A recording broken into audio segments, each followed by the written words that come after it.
Okay, sing me the song. Here to the victors, hail to the champions, hail, to me strong to be the play.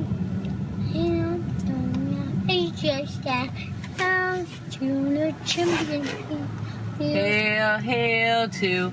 let's shock in the troopy on the plane. Yes, the Choopy on the plane. That's the way my 4.5-year-old son Cooper's getting ready for the Michigan State game. And we are, however, as you know, here on the Rich Eisen Show, fair and balanced. So we wanted to get somebody straight from Michigan State, straight from East Lansing, Michigan, to make sure that I am as fair and balanced as possible on the subject of this huge game between the in-state rivals. So why not call up one of the greats in the history of college basketball, Michigan State basketball head coach Tom Izzo, here on the Rich Eisen Show. How are you, Coach? You gotta wait a second. I just got done calling social services. I'm turning you and your wife in for child abuse. So I don't know where we're going from there, but that's what we're going to start out with. But I'm great, Rich, and get to listen to you, watch you. Thanks. You made some big moves. Congratulations on your career. Thanks, Coach. We finally got a rivalry now, you know. It's been kind of boring the last 7-8 years. So we finally got a rivalry. What can I say? Come on now. You've been around for a while. You know it's a circle of life, Coach. You know what goes around comes around. You know that, right? You know, it's funny because Bo became a friend of mine. Him and Jed were close, you know. Right. They really were. In fact, I'll never forget the day that Bo sent Jed I think it was one of the Ohio State, a big win. He sent him the game ball because Jed had the heart attack and Bo had the heart attacks, and so they became heart attack friends, I guess. But you know, and then of course, you know, it's been a rival. But my first 3-4 years, you know, we lost by an average of 30 points. So it seems like, Rich, what's happening, and you followed it a long time, you know, Bo had an incredible run. And, yep. And then, you know, for Lloyd, I mean, Lloyd is a Northern Michigan grad like Marucci and I, a little older than us, but he's you know, I love Lloyd. But, you know, it's been where then all of a sudden we won a bunch of games in basketball, a ton, and football was getting killed. And we've won a bunch in football, you know, but I think what you're seeing, honestly, is, you know, basketball right now and football right now, I think it's going to get to be where it should be, and that's a rivalry where hopefully both programs are solid enough and good enough that on good years one's going to win, on the other years the other's going to win, but on all years it's going to be pretty competitive games. So that's where we are. So you get a little reprieve here.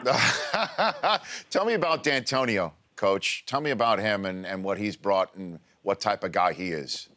You know, Rich, he's a very principled guy, a very religious, good human being, and he, you know, he's what he's brought to the table is I think he's had a good staff. I think he built the thing from the bottom. That's no insult to anybody. He worked for Saban, so I think he's, you know, he's got some of that in him. But you know what he's done is he's had some accountability. They've recruited well.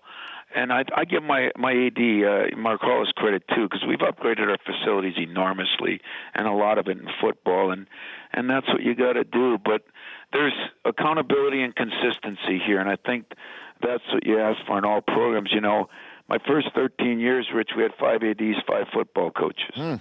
And you guys went through a little bit of that, too, you know, changing of AD. And any time when it's good at the top, if you got good people, you're going to be successful. Right now with our president, our AD, I think, you know, especially in football and basketball, we got some consistency. And I think, you know, John Beilein has brought some consistency there in the basketball side, and no doubt Jim will do that football side. And hell, it'll be such a good rivalry. We'll be talking to each other on game week pretty soon. Well, I know. Well, you take on his Jim's brother-in-law and Tom Crean in Indiana in basketball. It's great for the conference, though. You know what I'm saying? You know, the rivalries would make conferences. You know, it's like North Carolina and Duke or Auburn and Alabama, and rivalries do make conferences, and whenever it's an in-state rivalry, it's even more special. But, yeah, I used to go down to Jim's golf outings when he had those things. In fact, I saw your name on a couple of those bathroom walls when I was down there. So I guess we'll leave that alone because we want to keep your day job. Yeah, I know that, Coach. And It was plus, fun. It's been fun, and I'm really looking forward to the game. I'm actually going to go down. I don't know why I'm going to put myself through it, but I'm going to go down there. you're going. And it'll be fun. You're going to the big house? Or are you going to? Where do you watch the game from? Coach? Well, I told him, I sometimes I go in the stands, but I'm not very good in the stands. I'm not a popular figure down there either. So I think I'm going to go down the sidelines and just kind of, see if I can influence an official to make a correct call for once in their lives. I like it, Coach. I love it. I love it. Now, there was obviously a serious moment yesterday when suddenly everybody wakes up there in East Lansing and sees Mays all over the face of the statue of Magic Johnson out in front of your facility with a big Mays M on the chest.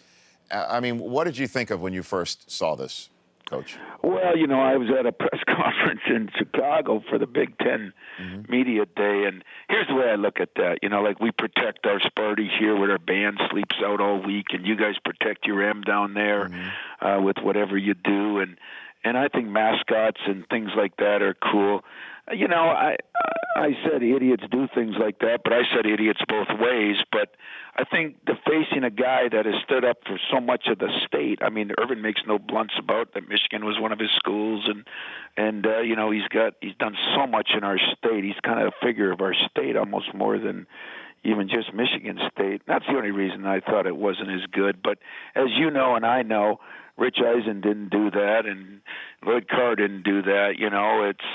It's goofy people, and sometimes it's people not even from the schools. But there's nothing wrong. Like when it's Sparty or the M, I think that's a rivalry. I think that's kind of fun. They're sleeping out, or I've been here when they dressed up Sparty in a Michigan football jersey or basketball, and I always think that's part of the rivalry. It just maybe taken too far when my most favorite human being in our profession gets nailed with it. But, hey, that's what makes rivalries rivalries.